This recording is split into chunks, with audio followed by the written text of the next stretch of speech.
अहिल्यानगर मनमाड राष्ट्रीय महामार्गाचं रखडलेलं काम तात्काळ सुरू करावं या मागणीसाठी खासदार निलेश लंके यांनी जिल्हाधिकारी कार्यालयासमोर उपोषण सुरू केले आहे।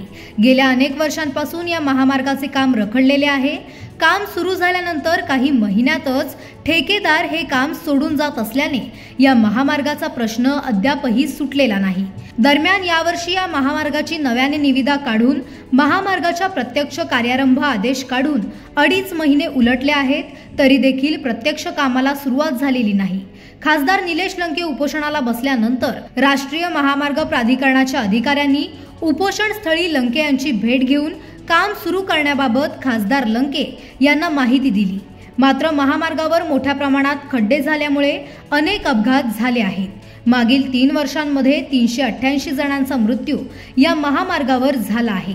त्यामुळे खासदार लंके यांनी उपोषणाला सुरुवात केली असून जोपर्यंत काम सुरू होत नाही तोपर्यंत आपलं उपोषण थांबणार नाही असं त्यांनी स्पष्ट केलं आहे।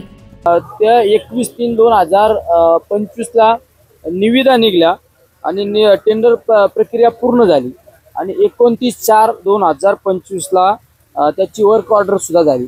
या गोष्टीला 2.5 महिने लुटून गेले आणि अद्यापर्यंत त्या रस्त्यावर कुठलंच काही नाही। तो रस्ता म्हणजे माझ्याकडे एक अधिकृत आकडेवारी आलेली आहे, ती फक्त त्या स्पॉटवर मृत्युमुखी पडणाऱ्यांची संख्या।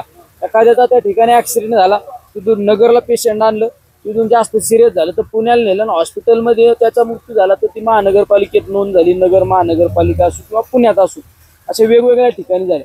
तर स्पॉटवर मृत्युमुखी पडणाऱ्यांची संख्या 2022 ला 68 लोक मृत्युमुखी पडले, 2023 ला 108 लोक मृत्युमुखी पडले आणि 2024 ला 120 आणि 2025 ला 92 असे 388 लोकांचा जागीच मृत्यू त्या ठिकाणी झालेला आहे। त्यामुळे आमचं मागणी ही आहे की 2.5 महिने लुटून गेले तरी अद्याप त्या रस्त्याच्या कामाला प्रत्यक्षरित्या सुरुवात होत नाही।